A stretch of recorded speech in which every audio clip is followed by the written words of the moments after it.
I woke up to find out I could hear my CEO husband's inner thoughts. Man, it's annoying. Who wakes up at 8 a.m. every day to go to work? Wow, my wife is really diligent, already putting on lotion. I really miss my wife. She glared at me again. Today's wife is so cold, but it's okay, I like her this way too. She's beautiful from here to Timbuktu. Wife, red beans can be turned into red bean paste, potatoes into mashed potatoes. Do you know what you can be turned into? Into my love, honey. I looked around the room and realized it was just Nathan and me. After a second, I was pretty sure I was hearing Nathan's thoughts. She's looking at me. Is she mesmerized by my handsome face? Is my sweetheart finally gonna fall in love with me? If she comes to give me a kiss now, how should I react? And if we accidentally have a baby, what theme should the nursery have? Nathan's thoughts were so loud that they made me frown. Who would have thought our always serious CEO is such a chatterbox in private? Nathan was sitting on the bed, looking at his phone. His brows were slightly furrowed, his lips pursed. He was even wearing the Kuromi pajamas I got him, the colorful pattern coyly hugging his waist, looking unexpectedly alluring. The main reason I agreed to this business marriage was because of Nathan. Honestly, he is quite a sight. If I couldn't hear his thoughts, I'd think he was handling some very critical business matter. The pajama set my wife bought is adorable. I wear ibuprofen and she wears my Melody. We're just meant to be. Why is she frowning? I frown as a habit for my serious persona. Why does she frown? I frown so much because of this persona that I'm getting used to it. In no time I'll have Dad's wrinkled forehead. A total disaster. What about my handsome face? I subtly glanced at Nathan's forehead. Good, it's not there yet. I'll have to check out Nathan's dad next time. When she goes to breakfast, I'll sneak and use her face cream. That green bottle one is terrible. Let's go with the black one this time. Startled, I grabbed the black jar nearby, clean as a whistle, only signs that I've used it. Did Nathan use it by mistake? But there's just that one jar on the vanity. She's using the black jar too. In a way, it's like we're truly connected. Lucky me. I always clean the bottle after using it so she'll never know. Her skincare routine is adorable. I also want to do it with her. Why isn't there a persona for a CEO who loves skincare? Maybe I should be the first CEO into it. Maybe I'm the pioneer. His thoughts spinning around skincare dizzy me. One thing's sure, this guy is quite vain. I tried to hold back my grin, eyed Nathan as he got ready to freshen up, and then loudly remarked, "Hey, where's my anti-wrinkle cream?" As soon as anti-wrinkle left my mouth, Nathan paused. Turning back to see me, I triumphantly held up the green mud mask and said, "Ah, found it. My friend brought this cream from abroad for me, specially for anti-aging. It's got amazing results. Don't lose it." I lifted my head to see Nathan's puzzled eyes. Looks like she worries about wrinkles too. I'll have to work hard and make money so she can get beauty treatments and buy all the skincare she wants, so our faces will be like smooth boiled eggs. Nathan hummed to himself, happily heading to the bathroom to freshen up, while I sat at my dressing table, picturing our boiled egg faces, getting goosebumps just from the thought. Nathan and I have been married for 2 years, officially partners, but honestly Rumi sounds more accurate. Our marriage was purely for business reasons. Feelings were never involved. Naturally, we didn't interact much. He's the breadwinner, I'm the shopaholic. We've got a you stay in your lane, I stay in mine kind of respect. I figured he felt the same way about me as I did about him. To be frank, I do wish deep down for a warm and cozy family of my own. But arranged marriages tie two strangers together for profit, more like business partners than lovers. It's hard to imagine real love growing out of this. I swung my feet, bored on the garden swing, watching two little bunnies happily munching away, while I couldn't help but think of Nathan's calm, mysterious face and all the noisy thoughts I heard this morning. At the corporation, walking leisurely behind the secretary towards Nathan's office, I realized it was my first time visiting my husband's workplace, even after 2 years. As soon as I reached the office door, Nathan's inner voice exploded in my ears. Sweet. The wife's visiting me at work. I knew she cared, just too shy to admit it before. How typical. She must be close. I look cool reading documents, she needs to see me hard at work. Fall for me, woman. It's a great day. She's here. Boss, your wife's here. Nathan's personal secretary ushered me into the office. Nathan stayed reclining in his chair, head down, still flipping through papers. Sunlight warmed the desk, even softened the golden rim of his glasses with a gentle glow. Man, I'm way too cool and handsome. Watch out, woman. Hope moving my chair into the sun is worth it. Let my Kai's eel jawline captivate your heart. Can't help but wonder, Nathan, doesn't the sun hurt your eyes? What a shame. Nathan barely struck that handsome pose for a minute, before someone knocked on the door again. In walked a man with a pink lunchbox in one hand and some papers in the other. He paused for a moment when he saw me. Nathan glanced at him and said, "This is John from HR. This is my significant other who came to visit me today. Did you hear that? Did you? This is my wife, haha, and she came specifically to see me today." John noticed me eyeing the lunchbox in his hand, gave me a slight smile and said, "My wife brings me lunch every day.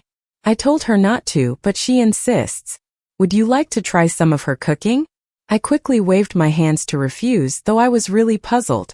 How much work did Nathan give him that a manager had to carry a lunchbox while delivering papers? Those ruthless capitalists shamelessly exploiting the workforce like this. Cut the nonsense. Always flaunting that shabby lunchbox everywhere, he must think he's something special. Why bother showing me those documents when you just hired 2 interns? His wife probably doesn't want to give him allowance, that's why she brings lunch every day. I've seen it. Her cooking doesn't even look good, not at all. I bet it's not good. I snuck a glance at Nathan. His chiseled features, high nose and perfect lips, with dark eyes that seemed filled with, well, unfairness. Then there was John across the desk, holding that lunchbox with a look of triumph in his eyes. The smile tugging at his mouth made him look like a comic book villain. Oh, is this the workers of the world unite moment? I looked at my empty hands and thought about giving Nathan the lipstick in my bag. Eventually, I decided Nathan lost this round pretty badly. I patted his arm, trying to signal him not to compare himself too much. He didn't fully understand, but at least he seemed a bit happier. After ruffling Nathan's feathers, John happily took his lunchbox and left, while our poor boss leaned back on the sofa in silence. I think I should probably go hug Nathan now, he looks like he might break. Why did you come today? Our broken boss broke the silence first. Wife, why did you come today? I mean, is it because the bunnies are fed, the cats bathed, and the dogs walk, so it's finally my turn? Nice guess. I came to see you because I had time to kill. That's what I thought, but I couldn't say it. Instead, I replied in an official sounding tone, "You work so hard every day, I thought I'd come see you." And ended up witnessing your subordinate roasting you. Ha! I knew it. There's no woman who doesn't like a hard-working boss persona. My wife must be deeply in love with this version of me, coming all the way to the office just to see me. Nathan pretended to be deep and serious on the couch while his heart happily babbled on in my ear. Thank goodness she didn't catch me slacking, otherwise my carefully crafted boss image would crumble. If I'm no longer the cool boss, how will I sweep my wife off her feet? Oh, slacking, huh? Ignoring Nathan's inner screams, I casually opened the nearest document. Food distribution for the dog. Food distribution for the cat.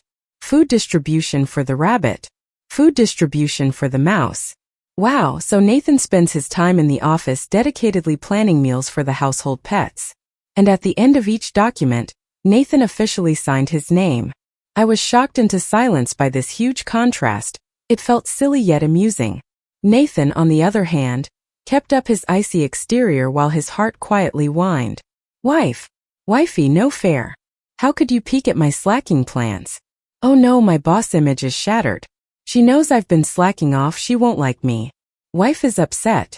Wait, she must be making sure I work hard. She's supervising me. I slack off because I'm bad. She's supervising because she's good. Haha, I'm such a clear-headed big boss. Nathan, with his dramatic internal monologue, continued to maintain his cold and aloof boss demeanor. Must have been the secretary's mistake. With no one else to blame, the secretary took the fall for that blunder. To save Nathan from dying of embarrassment, I closed the document, pretending I saw nothing. Since you're finally here, let me show you around.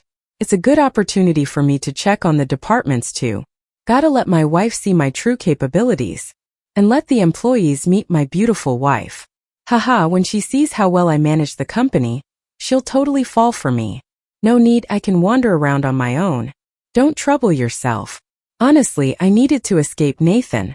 His inner babbling was giving me a headache. I mean, props to him, keeping up this cold boss act for over 20 years, despite being such a chatterbox internally. It's kind of a miracle he didn't burst. No worries, inspections are also part of my job.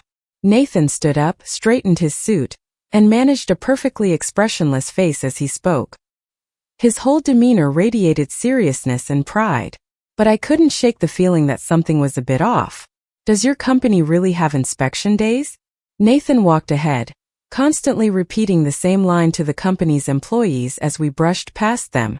Yes, this is my significant other visiting me today. I had to manage an awkward smile for everyone while John's occasional eye rolls lingered in the background.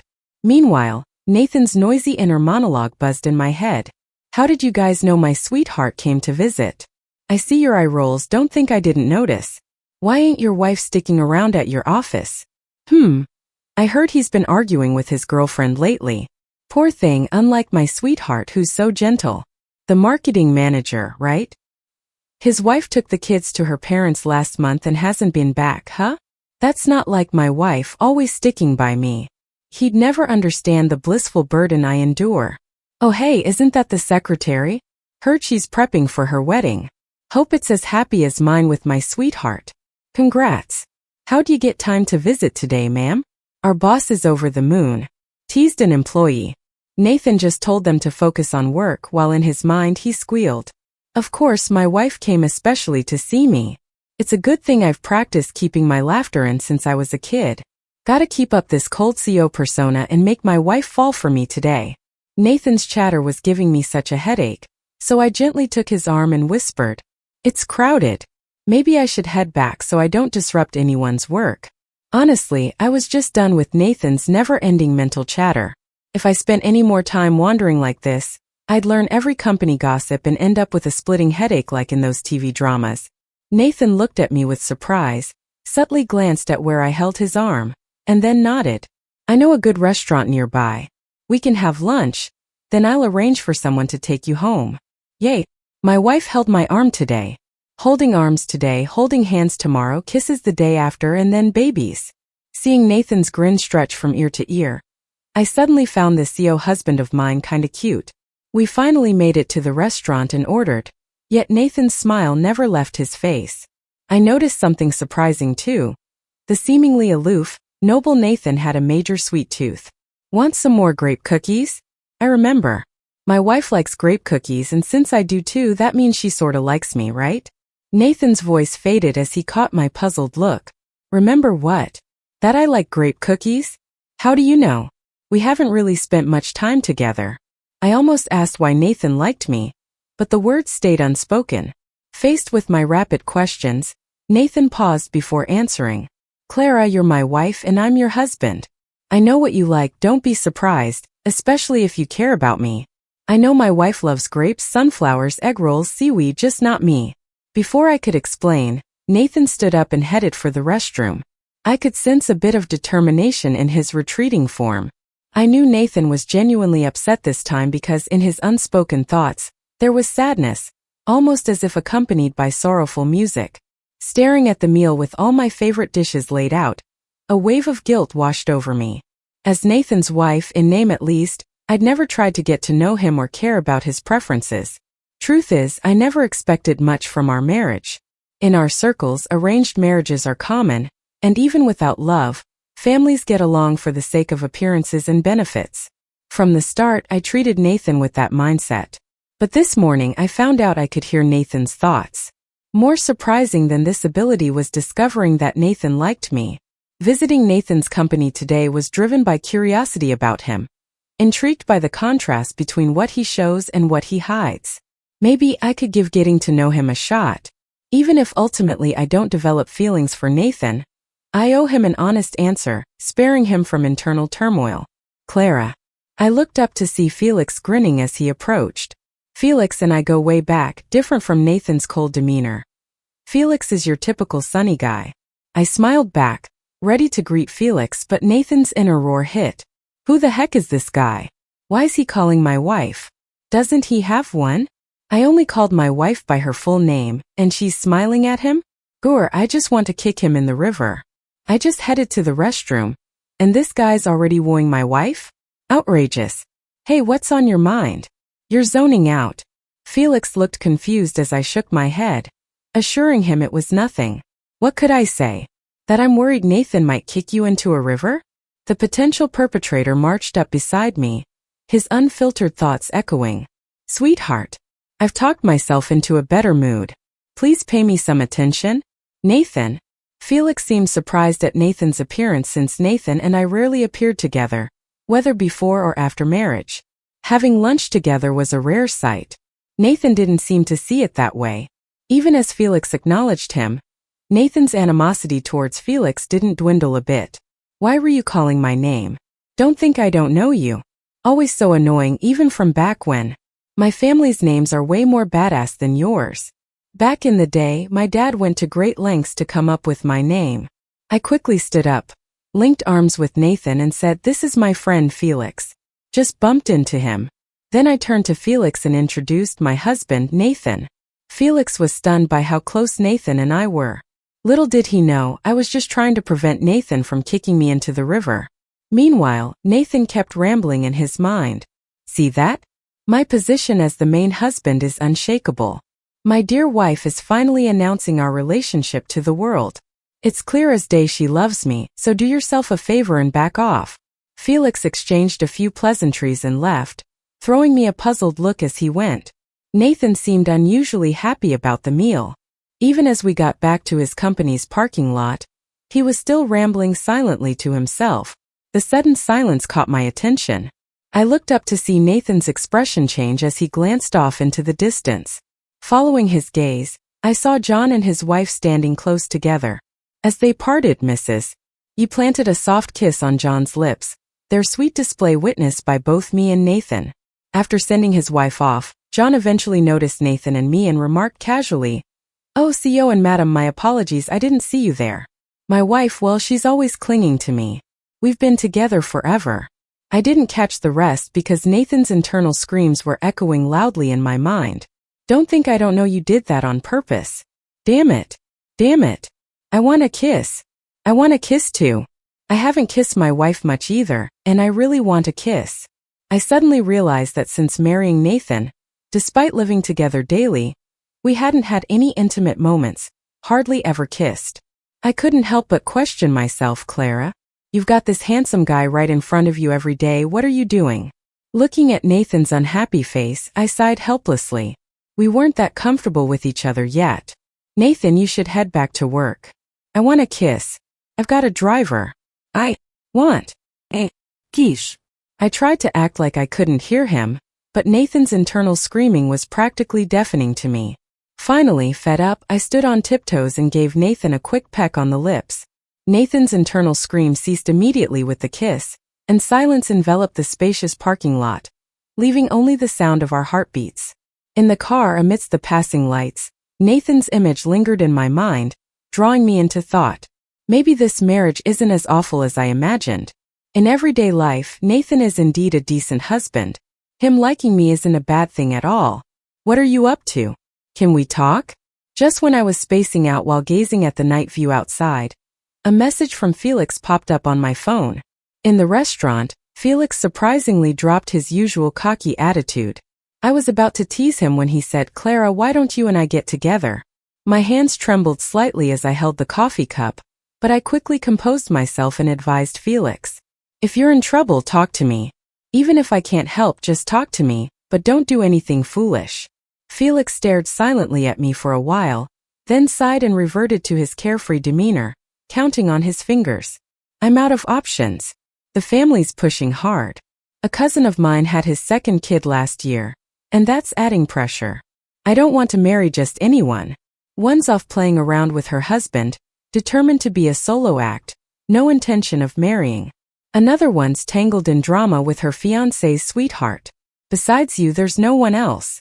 Felix listed all the eligible girls in our circle with a twisted expression, and then, pulling my hand earnestly, he said, "Sis, if you don't help me, it's guys for me then." I gently pulled my hand back and patted Felix's head.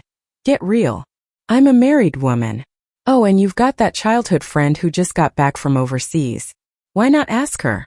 Felix's face quickly turned horrified. No way, my family wants us engaged. No way, man. Seeing Felix looking so distraught, I frowned curiously and asked, I thought she was nice. Kind of delicate, had a crush on you, why not? No way. Felix looked at me, full of fear, then resigned. He slumped onto the table, holding his head. You don't get it. Her place is filled with belts from winning boxing matches. Last time I saw her kick a muscle-bound guy flying 3 meters. I'll die, really, save me. Watching Felix fall apart, I silently stifled my laughter. Too bad, I'm already married. Felix immediately grinned, then looked at me expectantly. You two don't have a love match anyway. Our families do lots of business together. Didn't you say in the group chat Nathan's got CEO syndrome? I don't. His last words faded as a scream pierced through my mind. Aha! I looked around blankly. Felix was still ranting about being pressured to get married. Everyone else in the restaurant seemed unfazed. So there was only one possibility: Nathan was here. I whipped around and saw Nathan standing not far away. If I wasn't wrong, that shrill prairie dog scream earlier had come from him. Nathan looked gloomy, eyes fixed on Felix and me. Just when I was pondering if he had overheard our conversation, his thoughts popped into my mind. Wife. That's my wife. That lousy pretty boy trying to convince my wife to divorce me. Right in front of me. Better tear down a temple than ruin a marriage. Haven't they taught you that at home? Encouraging my wife to leave me. Haven't your parents given you any brains? What a joke. I'm the laughingstock of the whole CEO circle. What kind of husband ends up like me? And what kind of third party acts like this jerk? You think I don't dare to beat you up, huh? On the way home, I sat in the passenger seat, listening to Nathan's inner monologue. Who would have guessed that Nathan, usually so tight-lipped in public, could berate Felix down to the ground? Nathan's mind screamed wildly, yet he remained icy cold on the outside. The awkward atmosphere lingered in the car until I couldn't help but break the silence. Felix and I are just friends. Nathan was still indifferent. Yeah, I know. My wife's just too naive, that's why she gets tricked by people like Felix. Am I not the desirable CEO type anymore? I could tell he wasn't a good person. Marrying into his family won't elevate hers. Wife, don't let that sly Felix fool you. He's not nearly as loaded as me. That guy talks big, but he doesn't deserve you. Only I do. Given the current situation, continuing to work with my family is the best choice.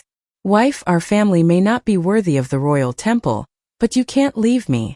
If you really want a divorce. Ah, my big mouth. What if she agrees? Wait, I've paused for 2 seconds and she hasn't said anything. She's hesitating. She still loves me. I wasn't thinking of a divorce. I interrupted Nathan. If you're willing, maybe we could try to understand each other better since I am your wife after all. As soon as the words left my mouth, Nathan slammed on the brakes and turned to face me, tears welling in his eyes. Lord, are you finally looking out for your grandson? Since then, Nathan and I have grown closer. We do the usual couple stuff. Shopping, dining, watching movies, buying matching stuff, and even planning meals for the pets at home. The only puzzling thing is Nathan still wears his cold CEO mask. He really can hold it in. These little bunnies are so cute together, always snuggling like me and my wife. I want to snuggle with my wife too. I sat next to Nathan, picking up a blade of grass and playing with the bunnies in their cage, speaking slowly. These two are a loving couple, can't be separated. Nathan watched the lively bunnies and casually replied. Just like us. Yeah, just like us. They're bunnies in a cage, and aren't we like caged people? They're brought together by the cage, and Nathan and I by interests. If one day the cage opens, what will happen to us? Noticing my silence, Nathan turned to me, seemingly knowing what I was thinking, and opened the cage. Immediately, the bunnies hopped onto the grass, frolicking around. But not long after, the bunny couple was back together, snuggling lovingly. Whether confined to a cage or out in the open, those who love each other always will, regardless of circumstances. Nathan spoke as he quietly held my hand, his warmth calming my inexplicable worries. No matter the situation, his love for me won't change. The next time I heard about Felix was at his father's birthday party. Oh, that couple is so in love. But my son, he finally finds someone who likes him, and he runs away. Felix's mother held my hand, lamenting Felix's woes, while Nathan stood by, secretly gloating. Oh my God, Felix has messed up big time. Finally, some divine justice. Clara, if you see him, let me know. I'll knock some sense into him. Felix's mom ranted angrily while I tried to comfort her, holding back laughter from Nathan's internal commentary until I nearly burst. Finally, I couldn't help but ask Nathan next to me, "How did you know Felix was a sly one?" Nathan sneered, didn't answer with words, but inside he was proud like a rooster. "Humph, Dad's taught me since I was little. Spotting sly ones is a basic CEO skill." "Wait, how does my wife know I called Felix a sly one?" I winked at Nathan, teasing. "What else did you learn?" Nathan looked puzzled, secretly wondering. "Also using phrases like, 'Woman, you're playing with fire.' Are we doing the cat and mouse game?" I couldn't help but laugh, then mimicked Nathan's tone, saying slowly, "Man, you're playing with fire. Don't whisper, I can hear it all." As soon as I said that, Nathan's thoughts echoed in his mind again. "Ayua." After a screech that sounded like a groundhog, poor Mr. Lou's mind plunged into complete chaos. "Wait, what? My wife can hear my thoughts? So does she know all the stuff I've said before? Oh Lord, how could you do this to me? Am I really that bad of a person?" I just nodded at him with a smile. "Yep, I know everything." There was another screech, and then Nathan's frantic inner monologue started up. "I'm doomed. My tough guy persona just crumbled. What am I gonna do? Oh my gosh. What can I do?" I feel like dropping to the ground and screaming like crazy. But there are so many people around, and my wife is watching me. You can hear what I'm thinking right now, right? Aha! I led the frazzled Nathan away from the party and found a secluded park to help him calm down. Actually, I'm not like that at all. I'm really a cold and ruthless CEO. Nathan spoke pitifully, his voice getting weaker as he sneaked a glance at me, waiting for my response. "Whether you're a domineering CEO or not, it doesn't matter to me. I like you for who you are. It has nothing to do with your CEO act. I prefer the real you over the fake, cold facade you've been putting on." I cupped Nathan's face in my hands and explained with my most gentle voice. Nathan looked up at me with sparkling eyes, reflecting my own image back at me. "So, is it because you heard my thoughts that you started liking me? Were you drawn to the interesting soul under my handsome exterior?" After thinking for a moment, I gave Nathan a gentle kiss on the cheek. Honestly, I can't pinpoint exactly why I fell for Nathan. First, it was curiosity because of his thoughts. Then it was the ease and happiness in being with him, and eventually, I fell for his true self hidden beneath the facade. And he promised me that no matter what, he'd keep loving me. If you didn't have the ability to hear my thoughts, would you still like me and choose to be with me? Before I could even answer, Nathan threw out a stream of questions, and seeing his earnest look, I replied seriously, "I would, but you might have to wait a little longer." Nathan was delighted with my answer, hugging me and showering me with kisses. His eyes were full of affection, and his voice was syrupy sweet. "I'll wait. Of course I'll wait. Being loved by you is worth waiting 100 years. Epilogue. Nathan. I'm getting married. It's a family-arranged marriage. I met the girl at a banquet. She's pretty lively, always smiling and very adorable. I don't hate her, I like her. We got married, but she doesn't really engage with me or talk to me. We live separate lives every day, and I don't like it. I want to tell her I like her, but other CEOs advise me that we must stick to the silent rule if we want to win the beauty. Fine, I'll trust him this once. No progress. She still seems uninterested, and that guy doesn't have time to teach me more since he's busy chasing his wife who left him. Oh, I found it. This is the face cream my friend brought back from abroad. It's great for anti-aging and wrinkle removal. I better not lose it. I tried talking to her, but she just hugged her rabbits tight and told me they're off limits. I'm not here to eat her rabbits, I just want to chat. When I got home, Dad solemnly patted my shoulder and said that without dominance, no woman would love you. He said to win your wife's heart, you gotta keep up the CEO act. Dad's wrinkles, the symbolic chan, are getting more pronounced. He says it's the CEO syndrome. He claims I'll get it too if I'm not careful, but I refuse. I asked Dad what it means to be a dominating CEO. Dad adjusted his glasses, rummaged through the bookshelf, and handed me The Escaping Wife, 99 Seeks. He said it was this book that gave him the idea to win Mom over. I read the book and didn't get it. Why does she run and he chases her? Why does he have to beg to explain while she refuses to listen?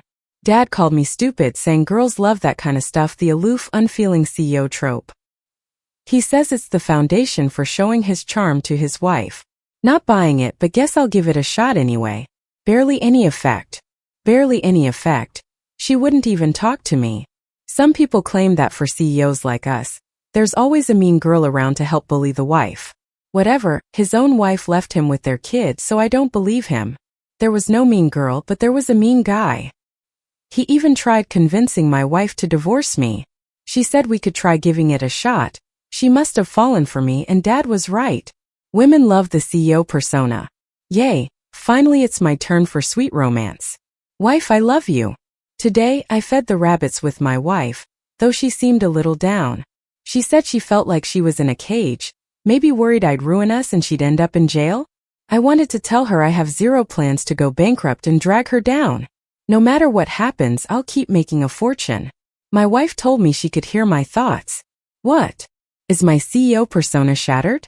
Will she still love me knowing I'm not a dominating CEO? What to do, what to do? She said she loves me, the real me, even if I'm not a CEO. She loves me. Since that day in the park, when my wife and I confessed our feelings, her ability to hear my thoughts vanished. But it doesn't matter, because she's always in my heart, and I'll never keep secrets from her. Felix got dragged back by his fiancée, and after a whole saga of him running and her chasing, they're back together. Guess Dad had some point after all. My daughter is born. So thrilled. My daughter, my wife, such happiness. Raises for everyone. Today my daughter said Felix's son kissed her cheek at kindergarten. How could that father-son pair keep tormenting me and my kid? Prepare the car. I'm going there to have a word right now. The end.